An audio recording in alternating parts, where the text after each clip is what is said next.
أيا طالب العلم قم لا تنم فإن الزمان انقضى. أيا طالب العلم قم لا تنم فإن الزمان انقضى. إن محمدا عبده ورسوله يا أيها الذين آمنوا اتقوا الله حق تقاته ولا تموتن إلا وأنتم مسلمون. يا أيها الناس اتقوا ربكم الذي خلقكم من نفس واحدة وخلق منها زوجها وبث منهما رجالا كثيرا ونساء واتقوا الله الذي تساءلون به والأرحام إن الله كان عليكم رقيبا. يا أيها الذين آمنوا اتقوا الله وقولوا قولا سديدا يصلح لكم أعمالكم ويغفر لكم ذنوبكم ومن يطع الله ورسوله فقد فاز فوزا عظيما. أما بعد فإن خير الحديث كتاب الله وخير الهدي هدي محمد صلى الله عليه وسلم وشر الأمور محدثاتها وكل محدثة بدعة وكل بدعة ضلالة وكل ضلالة في النار. أعوذ بالله من الشيطان الرجيم. بسم الله الرحمن الرحيم. ومن الناس من يعبد الله على حرف فإن أصابه خير اطمأن به وإن أصابته فتنة انقلب على وجهه خسر الدنيا والآخرة ذلك هو الخسران المبين. اللهم صل على محمد وعلى آل محمد كما صليت على إبراهيم وعلى آل إبراهيم إنك حميد مجيد. اللهم بارك على محمد وعلى آل محمد كما باركت على إبراهيم وعلى آل إبراهيم إنك حميد مجيد.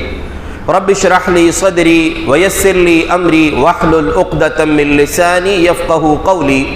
اللهم انفعنا بما علمتنا وعلمنا ما ينفعنا وزدنا علما. اللہ رب العزت نے انسان بنانے کے ساتھ ہم کو اپنی بے شمار نعمتیں عطا فرمائی ہیں. ان نعمتوں میں اللہ رب العالمین کی سب سے عظیم نعمت ہدایت ہے جو انسان کو دی گئی ساری نعمتوں پر بھاری ہے.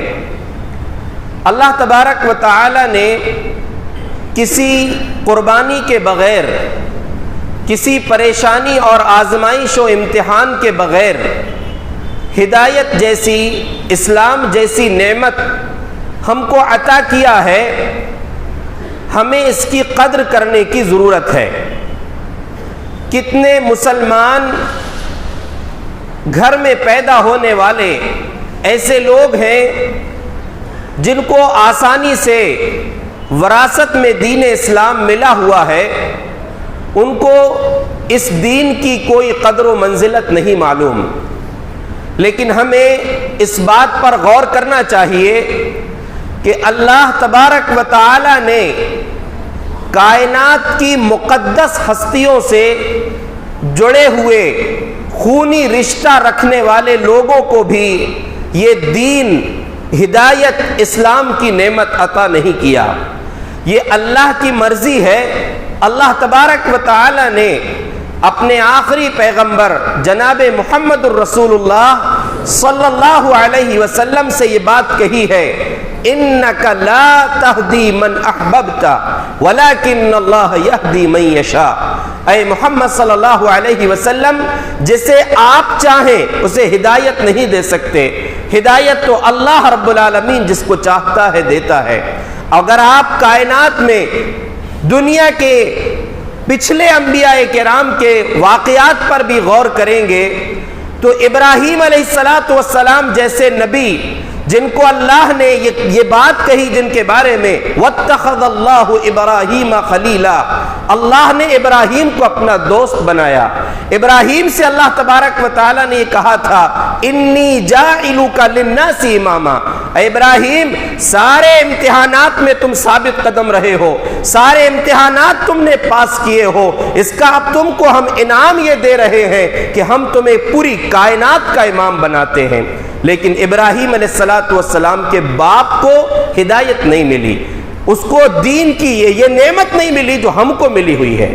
نوح علیہ السلام جنہوں نے 950 سال تک اللہ کا پیغام انسانوں تک پہنچایا تھا، لیکن ان کا خود کا اپنا بیٹا آخری دم تک باپ نے، جو صرف باپ ہی نہیں ہے بلکہ اللہ کے وہ نبی ہیں، وہ رسول ہیں جنہوں نے 950 سال رب کا پیغام انسانوں تک پہنچایا ہے، آخری لمحات میں بیٹے سے کہتے ہیں یا بنی ارکب معنا ولا تکن مع الکافرین، او میرے بیٹے ہمارے ساتھ کشتی پر سوار ہو جا، جو رب کے عذاب سے بچنے کا ایک اکیلا راستہ ہے، یہ کافروں کے ساتھ نہ رہے، میرے ساتھ کشتی میں آ جا۔ کہا نہیں آؤں گا۔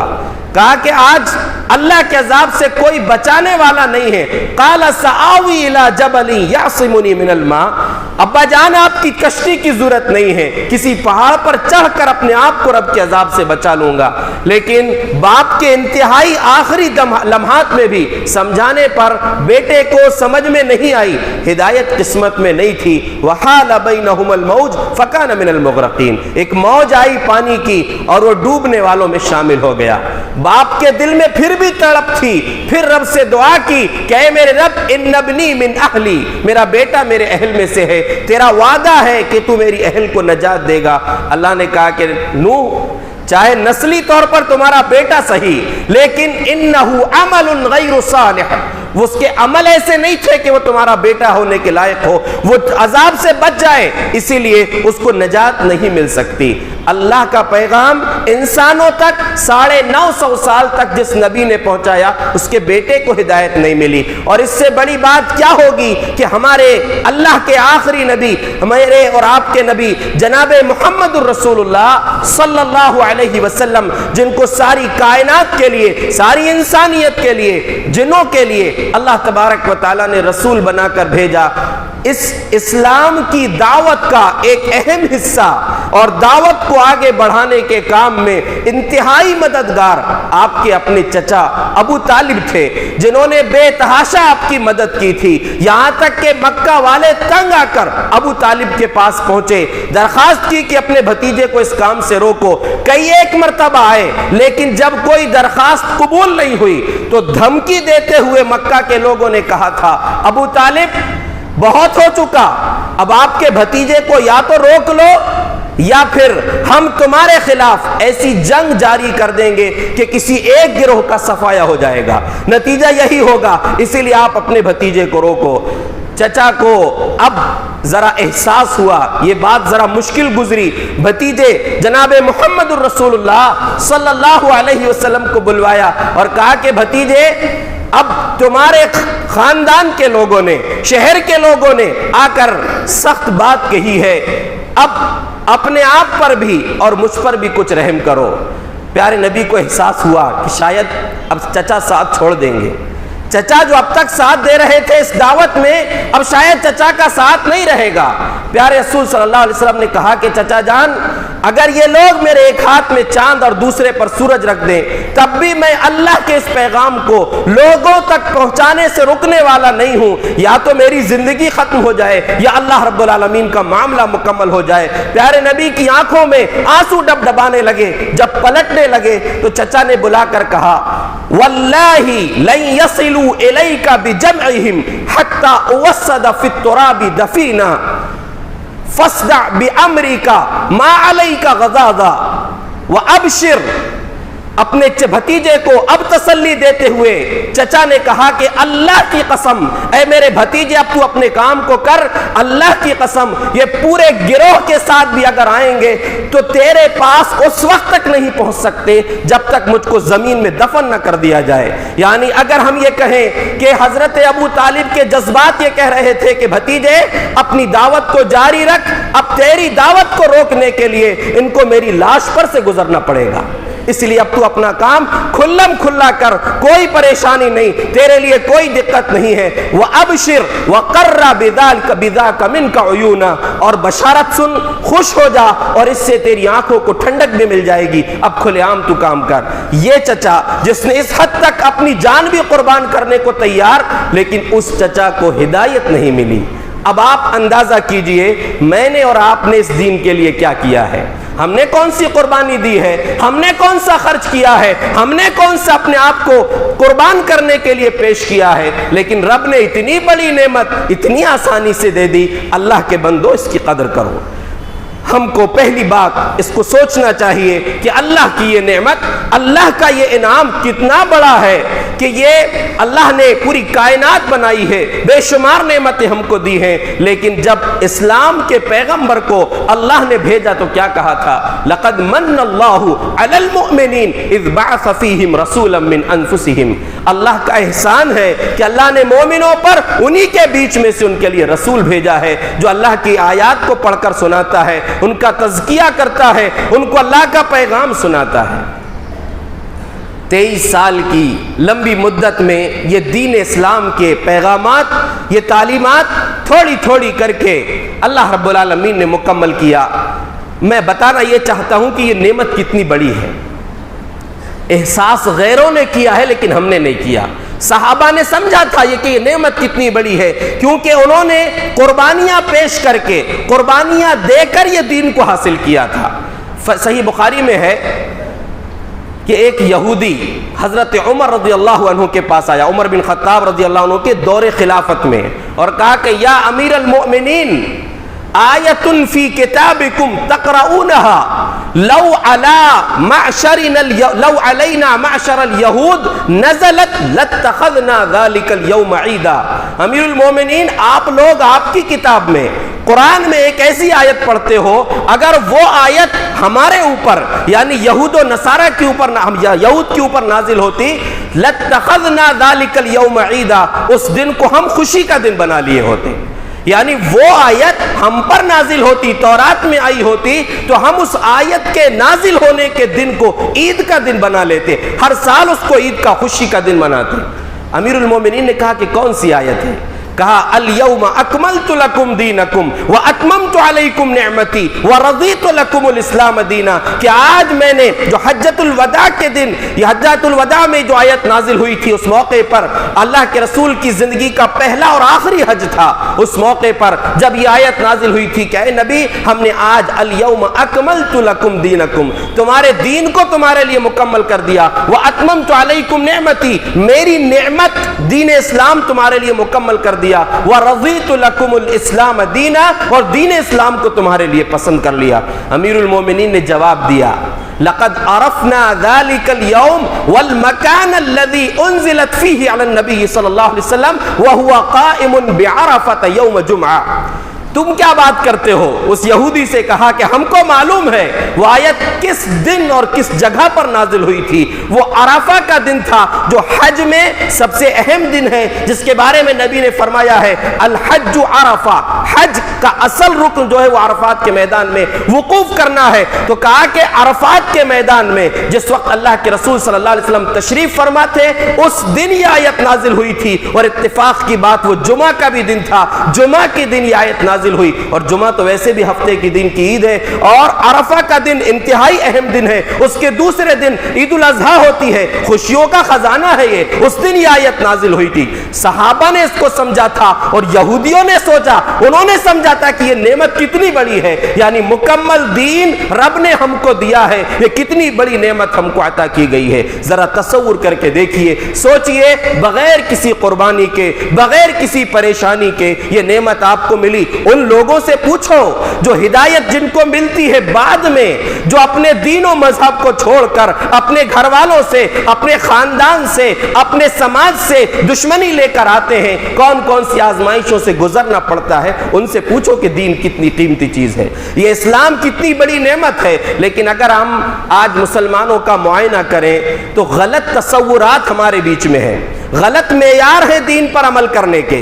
دین پر عمل کیسے کر رہے ہیں؟ کچھ شکلیں میں آپ کو بتاؤں۔ پہلی چیز یہ ہے کہ دین پر عمل کرتے ہیں کنارے پر کھڑے رہ کر، شرط کے ساتھ دین پر عمل ہو رہا ہے۔ کیسے؟ اللہ نے قرآن میں ایک آیت نازل فرمائی جو ابھی آپ نے سنا خطبہ مسنونہ کے بعد، وَمِنَ النَّاسِ مَن يَعْبُدُ اللَّهَ عَلَى حَرْفٍ فَإِنْ أَصَابَهُ خَيْرٌ اطْمَأَنَّ بِهِ وَإِنْ أَصَابَتْهُ فِتْنَةٌ انقلب عَلَى وَجْهِهِ۔ اللہ فرماتا ہے کچھ لوگ ایسے ہیں جو کنارے پر کھڑے رہ کر عمل کرتے ہیں، عبادت کرتے ہیں۔ کون سے کنارے پر؟ کفر اور ایمان کے کنارے پر۔ ایک قدم آگے بڑھائے تو ایمان میں داخل، اور ایک قدم پیچھے ہٹے تو کفر میں چلے جائیں گے۔ ایسے انداز میں عبادت کرتے ہیں۔ کیوں؟ فَإِنْ أَصَابَهُ خَيْرٌ اطْمَأَنَّ بِهِ، اگر اچھائی ملتی ہے، بھلائی مل رہی ہے، دین پر عمل کرنے کی وجہ سے خوشیاں مل رہی ہیں، نعمتیں مل رہی ہیں، تو ٹھیک ہے، اچھا دین ہے یہ۔ اور اگر کوئی تکلیف آئی تو فوراً مرتد ہو جاتے ہیں۔ خسرت دنیا والآخرہ، بڑے بدقسمت ہیں یہ لوگ، جو دنیا بھی گئی آخرت بھی گئی، دنیا کا بھی نقصان آخرت کا بھی نقصان۔ وذالک هو الخسران المبین، اور یہ کھلا ہوا نقصان ہے۔ دنیا اور آخرت کا نقصان کہتے ہیں، کم سے کم کفر پر ہوتا تو دنیا تو سنور جاتی۔ پیارے رسول کا فرمان ہے نا، الدنیا جنت الکافر، دنیا جو ہے کافر کے لیے جنت ہے، اور اگر دین کی طرف آیا ہوتا کم سے کم آخرت تو سدھر ہی جاتی۔ دنیا میں کیسی بھی گزرتی، آخرت تو سدھر جاتی، لیکن اس کی دونوں بھی نہیں سدھری، اس لیے کہ شک میں پڑا ہوا ہے۔ اس آیت کے شان نزول میں امام بخاری رحمۃ اللہ علیہ نے ایک حدیث ذکر کی ہے کہ عبداللہ ابن عباس رضی اللہ عنہ فرماتے، کان الرجل یقدم المدینہ، ایک آدمی ہجرت کر کے مدینہ آتا تھا، یعنی ایسے لوگ آتے تھے مدینہ میں کہ مدینہ پہنچے، فَإِنْ وَلَدَتِ امْرَأَتُهُ غُلَامًا وَنَتَجَتْ خَيْلُهُ، اگر ایسا ہوتا کہ اس کے یہاں پر اولاد بھی ہوئی، اس کے جانوروں میں بھی برکت ہوئی، یعنی اس کے یہاں بھی اولاد ہوئی، اس کی گھوڑی کے یہاں بھی اولاد ہوئی، اللہ نے جان مال میں بھی، بچوں میں بھی برکت دیا، مال میں بھی برکت دیا، تو کیا کہتا تھا؟ ھذا دین صالح، بڑا زبردست دین ہے، بہت فائدہ مند دین ہے کہ دین میں آئے ہیں تو اچھائیاں مل رہی ہیں۔ لیکن اگر کیا ہوتا؟ وَإِن لَمْ تَلِدْ امْرَأَتُهُ، اگر اس کی اولاد نہیں ہوتی، اس کے گھوڑوں میں جانوروں میں برکت نہیں ہوتی، قال ھذا دین سوء، یہ برا دین ہے، کام کا دین نہیں ہے یہ۔ تو یہی اس آیت کے نزول کا سبب بنا، یعنی ایسے لوگوں کے بارے میں اللہ نے بتایا جو کنارے پر کھڑے رہ کر دین پر عمل کرتے ہیں۔ اس کو آج دیکھیے، بہت سے لوگ آپ کو ایسے ملیں گے جو شرط کے ساتھ عبادت کر رہے ہیں، ایسا ہوا تو ہم ایسا کریں گے۔ آپ سوچئے، شریعت میں نظر ماننے سے منع کیا گیا ہے۔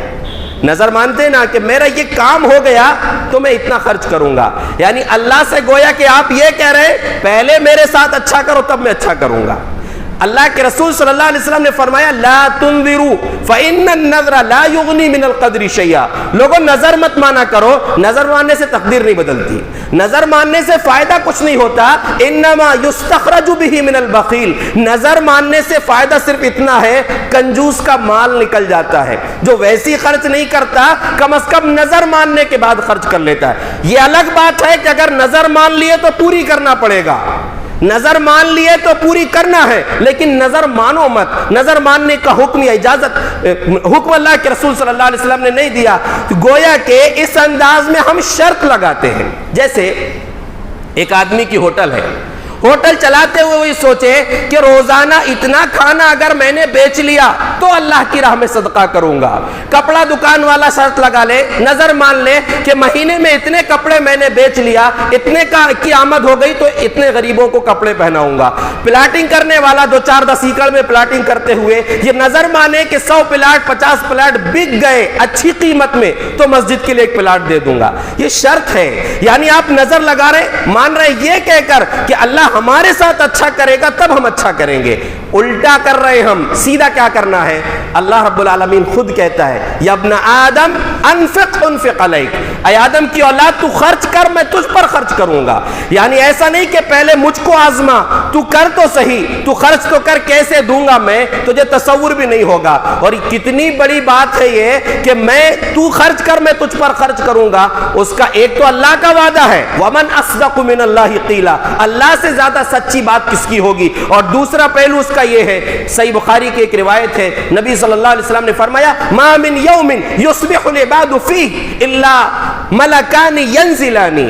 ہر دن جب صبح ہوتی ہے 2 فرشتے اسپیشل آتے ہیں دنیا میں اور دعا کرتے ہیں. کیا ایک کہتا ہے اللہم اعطی منفقا خلفا، اے اللہ جو خرچ کرنے والا ہے اس کو اور بدلہ دے اور برکت دے. اور دوسرا کہتا ہے اللہم اعطی ممسکا تلفا، دوسرا بد دعا کرتا ہے کہ اللہ جو خرچ نہیں کرتا، جو کنجوسی کرتا ہے، اس کو نقصان میں ڈال دے، اس کو خسارے میں ڈال دے. دعا چاہیے، بد دعا چاہیے کس کی؟ فرشتوں کی، جو اسپیشل یہ دعا کرنے کے لیے آتے ہیں.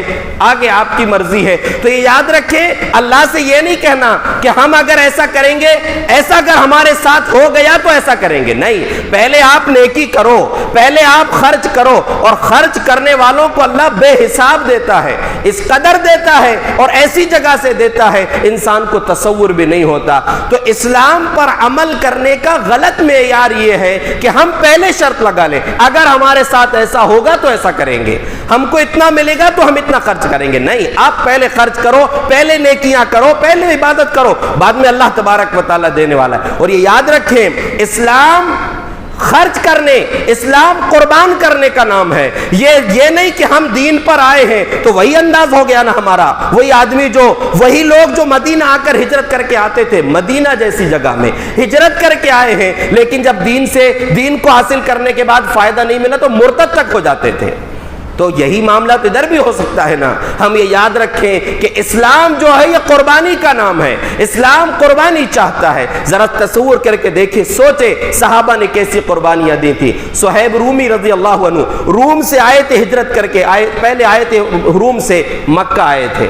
مکہ میں خوب دولت کمائی تھی، اور جب اسلام قبول کیا، ہجرت کی باری آئی، مکہ سے جانے لگے تو مکہ کے لوگوں نے کہا کہ صہیب آئے تم خالی ہاتھ تھے، جو کچھ کمائے ہو مکہ میں کمائے ہو، جانا ہے جا سکتے ہو مدینہ، لیکن مال کو یہی چھوڑ کر جانا پڑے گا. مال کسی کا نہیں ہے، صہیب کا اپنا مال ہے، محنت و مشقت کی کمائی ہے، لیکن دین کی خاطر کیا کہا، ٹھیک ہے رکھ لو، مجھے جانے دو، مجھے مال کی ضرورت نہیں ہے. مدینہ جب پہنچے تھے حضرت صہیب رومی رضی اللہ عنہ، پیارے رسول نے صہیب کی کہانی سن کر کہا تھا ربح صہیب، ربح صہیب، صہیب نے بڑی کامیاب تجارت کر کے آیا ہے. اللہ اکبر، یعنی سب چھوڑ کے آیا ہے، دین لے کے آیا ہے، اسلام کی نعمت لے کے آیا ہے، بہترین اور کامیاب تجارت کر کے آیا ہے. عبد الرحمن بن عوف، حضرت ابراہیم کہتے ہیں عبد الرحمن بن عوف رضی اللہ عنہ دن بھر کا روزہ تھا، شام کو گھر پہنچے، افطار کے لیے کچھ کھانے کا انتظام کیا گیا. کھانا دیکھ کر کہا، اپنے بھائیوں کو، اپنے گزرے ہوئے بھائیوں کو یاد کر کے کہا قتل مصعب بن عمیر وهو خیر منی ودفن وکفن فی بردۃ اذا غطی رأسه بدت رجلاه واذا غطی رجلاه بدا رأسه، کہ مصعب بن عمیر شہید ہو گئے. وہ مجھ سے زیادہ بہتر تھے، مجھ سے زیادہ بہتر تھے. اور کیسے بہتر تھے جی؟ دین کے اعتبار سے وہ کہہ رہے ہیں، لیکن دولت میں بھی اللہ نے ان کو کتنا نصیب کیا تھا. مکہ کی گلیوں سے اگر کسی گلی سے گزر جاتے تھے، ان کے گزرنے کے بعد بھی لوگوں کو سمجھ میں آ جاتا تھا کہ مصعب بن عمیر یہاں سے گزرا ہے. خوشبو اتنی اعلیٰ قسم کی لگاتے تھے کہ گلیوں کو معطر کر دیتے تھے. لیکن جب اسلام قبول کیا تھا، ننگے پیر تھے، کپڑے برابر جسم میں نہیں تھے، سب کچھ قربان کر کے پہلا داعی اسلام بن کے اللہ نے مدینہ پہنچایا تھا. اللہ نے اللہ کے لیے قربانی دیے. زندگی بادشاہی کی تھی، شہزادے کی زندگی تھی، لیکن دین کے لیے کیا قربانی دی؟ جب شہادت کا موقع آیا، غزوہ احد میں شہید ہوئے، شہادت کے بعد جب شہداء کی لاشوں کو دیکھا گیا، کفن دینے کی باری آئی، حضرت عبد الرحمن بن عوف کہتے ہیں کفنا فی بردۃ، ایک چادر تھی کفن دینے کے لیے. سر ڈھانکتے تھے تو پیر کھلتے تھے، پیر ڈھانکتے تھے تو سر کھل جاتا تھا. پیارے رسول نے بعد میں کہا سر کو ڈھانک دو کفن سے، پیروں میں اصغر گھاس ڈال دو. حضرت عبد الرحمن بن عوف یاد کیے, کہا کہ حمزہ شہید کر دیے گئے, سید الشہداء ہیں, شہیدوں کے سردار ہیں, وہ شہید کر دیے گئے, مجھ سے بہتر تھے. اور اس کے بعد کہتے ہیں کہ دنیا ہمارے اوپر انڈیل دی گئی, ایسا لگتا ہے کہ کہیں ہماری نیکیوں کا بدلہ یہی نہ مل جائے. فجعل یبکی حتی ترک الطعام, اپنے بھائیوں کو یاد کر کے روتے رہے, روتے روتے کھانا چھوڑ دیا. دن بھر کا روزہ تھا, افطار بھی نہ کر سکے, اپنے بھائیوں کو یاد کیا کہ اسلام کے لیے انہوں نے کیا قربانیاں دی ہیں. تو اللہ کے بندو یہ یاد رکھو, دین لینے کا نام نہیں ہے. ہاں آزمائش کے بعد, اللہ امتحان کے بعد خوب نواز سکتا ہے, یہ اللہ کا فضل و کرم ہے. لیکن یہ سوچیں کہ دین پر ہم عمل کر رہے ہیں, عبادت کر رہے ہیں, ہمیں پریشانی نہیں آنی چاہیے, ہم کو مصیبت نہیں آنا چاہیے, کاروبار میں نقصان نہیں ہونا چاہیے. غلط ہے یہ. آپ بغیر شرط کے رب کے لیے دین پر عمل کریں. باقی اللہ رب العالمین کی مرضی ہے, وہ آخرت تو دے گا انشاءاللہ دین پر عمل کرنے کی بنیاد پر, اور دنیا بھی دے سکتا ہے جیسے صحابہ کرام کو اللہ نے عطا کیا. دوسری چیز ہے ایک اور غلط طریقہ دین پر عمل کرنے کا, کہ ہم آدھے اسلام پر عمل کر رہے ہیں, ناقص اسلام پر. مسجد میں تو اسلام چاہیے, باہر نہیں ہونا اسلام, مسجد میں اسلام ہو. ایک واضح مثال, مسجد میں آئیں گے تو بڑے جلدی پینٹ کو ٹکنے کے اوپر کر لیے, اور مسجد سے نکلنے سے پہلے نیچے کر دیتے ہیں. یاد رکھو یہ بات کو لوگوں نے ہلکا بنا دیا ہے, اس کو مذاق کے طور پر لوگ بولتے ہیں کہ ٹکنا ٹکنا داڑھی. اللہ کے بندو جہنم تک پہنچایا جا سکتا ہے اس عمل کی وجہ سے. پیارے نبی نے خاص طور سے اس کے لیے 4 سزائیں بتائی ہیں ایسے انسان کے لیے جو ٹکنے کے نیچے اپنے کپڑے کو رکھتا ہے. اسی طرح ہم جب مسجد میں آ گئے تو دین چاہیے, شادی بیاہ کا معاملہ ہو دین سے مطلب نہیں ہے, تجارت ہو نہیں وہاں سب چل جائے گا. پہلی صف میں نماز پڑھ رہے ہیں لیکن ہم نے سود بھی لے رہے ہیں, ہم بیاج سودی کام بھی کر رہے ہیں, ہم سودی بینک میں نوکری بھی کر رہے ہیں, سودی کھا بھی رہے ہیں, حرام کما بھی رہے ہیں, حرام کھا بھی رہے ہیں, ہم کو کوئی مطلب نہیں ہے. ہم دوسرے کا حق مار لے رہے ہیں, اس سے مطلب نہیں ہے. حرام کما لیے, جھوٹ بول دیے, دھوکہ دے دیے, اس کو پریشان کر دی, سب چل جائے گا. باہر دین نہیں ہے, دین خالی مسجد میں. یہ غلط بات ہے, یہ منافقانہ کردار ہے, بلکہ یہودیوں کا کردار ہے. رب نے قرآن میں کہا ہے یہودیوں سے خطاب کر کے, افتؤمنون ببعض الکتاب وتکفرون ببعض, عجیب لوگ ہو تم, کچھ باتوں کو مان لیتے ہو, جو اچھی لگ رہی ہے وہ لے لیتے ہو, اور جو سمجھ میں نہیں آیا نفس کے خلاف ہے, خواہشوں کے خلاف ہے, اس کو چھوڑ دیتے ہو. فما جزاء من يفعل ذلك منكم الا خزي في الحیاة الدنیا ويوم القیامة يردون الى اشد العذاب. ایسے لوگوں کا بدلہ کیا ہوگا, دنیا میں ذلت و رسوائی ملے گی, اور آخرت میں بہت سخت عذاب دیا جائے گا. وما اللہ بغافل عما تعملون. اور یاد رکھو, کر رہے ہو نہ کر لو, جو لگ رہا ہے کرو, تمہاری مرضی کا اسلام پر عمل کر لو, لیکن وَمَا اللَّهُ بِغَافِلٍ عَمَّا تَعْمَلُونَ, جو کچھ کر رہے ہو اللہ اس سے غافل نہیں ہے. ایک ایک چیز تمہاری ریکارڈ ہو رہی ہے, ایک ایک چیز لکھی جا رہی ہے. قیامت کا دن ہوگا, لوگوں کے سامنے نام اعمال کھول دیے جائیں گے. اقرا کتابک, پڑھ لو اپنے نام اعمال کو, کیا کر کے آئے ہو. تو یہ یاد رکھے ہمیں دین پر عمل کیسے کرنا ہے. یا ایھا الذین آمنوا ادخلوا فی السلم کافہ, اے ایمان والو اسلام میں پورے داخل ہو جاؤ. آج جو ہے اسلام جو سادگی کا پیغام ہے, الدین یسر, دین آسان ہے. خاص طور سے شادی بیاہ کو اتنا مشکل بنا دیا گیا, بہت پریشانی میں لوگوں کو ڈال دیا گیا. کھانے نہ جانے کون کون سے کھانے, ایسا لگتا ہے جیسے قوم کھانے کے لیے پیدا ہوئی, سوائے کھانے کو کھانا بھر ان کو کھلا دو. یاد رکھو دین بہت آسان ہے, بہت آسانی کے ساتھ کام کرنا چاہیے. ہم یہاں پر بہانے ہوتے, اس کو دعوت نہیں دی برا لگے گا, اس کو نہیں دی برا لگے گا. میری اور آپ کی محبت بہت پیچھے ہے. صحابہ جو محبت نبی سے کرتے تھے, جان ایک اشارے پر قربان کرنے کو تیار, ان صحابہ کے نکاح ہوتے تو نبی کو معلوم نہیں ہوتا تھا. اتنی سادگی تھی, اتنی آسانی تھی. یہاں تو کتنے دنوں سے لوگ شادیوں کی تیاری کرتے ہیں, اتنی تیاری کبھی آخرت کی نہیں سوچتے, اتنی تیاری آخرت کے بارے میں نہیں کرتے. ہم کو غور کرنا چاہیے, دین ہر جگہ پر ہے, اسلام صرف مسجد میں نہیں ہے, اسلام سب جگہ میں ہے. تو یہ دوسرا غلط تصور کہ جہاں مرضی آئی وہاں دین پر عمل کر لیے, مسجد کے اندر دین پر عمل کر رہے ہیں, مسجد کے باہر جو ہے آزاد, غلط بات ہے. آخری بات یہ ہے, ہمیں قانون اسلام کا نہیں چاہیے, ہم جو آسان چیزیں وہ تو عمل کر لیں گے، لیکن جہاں ہمارا نقصان ہو رہا ہے وہاں پر عمل نہیں ہونا۔ پہلی بات یہ ہے کہ دین اسلامی قانون ہو، یہ ایک ہر مومن کی سوچ ہونی چاہیے، ہر مومن کی تمنا ہوتی ہے کہ ایسا قانون ہمارے اوپر ہو جہاں پر ہر ایک کو اس کا حق ملے، جہاں ظالم کو سزا ملے، جہاں بدکار کو رجم کیا جائے، کوڑے مارے جائیں، جہاں شرابی کو حد لگائی جائے، جہاں چور کے ہاتھ کاٹے جائیں، یہ اسلامی قانون۔ لیکن یہ اللہ رب العالمین کی مرضی ہے۔ اللہ نے اپنے نبی کو بھی اس کام کے لیے نہیں بھیجا کہ تم کو صرف حکومت قائم کرنا ہے۔ اللہ نے مقصد کیا ہے؟ سارے انبیاء کا پیغام مقصد یہی تھا کہ وَلَقَدْ بَعَثْنَا فِي كُلِّ أُمَّةٍ رَسُولًا أَنِ اعْبُدُوا اللَّهَ وَاجْتَنِبُوا الطَّاغُوتَ۔ سارے رسولوں کو، اور ایک ایک رسول کا الگ الگ اللہ نے تذکرہ یہی کیا ہے، أَنِ اعْبُدُوا اللَّهَ، اللہ کی توحید کا، اللہ کی عبادت کا پیغام لوگوں تک پہنچاؤ۔ اور اللہ رب العالمین نے کچھ رسولوں کو حکومت بھی بخشی ہے، اور اللہ تبارک و تعالیٰ نے بادشاہ بھی بنایا ہے۔ یہ الگ بات ہے، اللہ جس کو چاہے دے دے۔ پیارے نبی صلی اللہ علیہ وسلم نے دعوت سے اپنے کام کا آغاز کیا تھا۔ سب سے پہلی دعوت توحید کی آپ نے دی تھی، لوگوں کو بھیجا تھا، توحید کا پیغام بھیجا تھا۔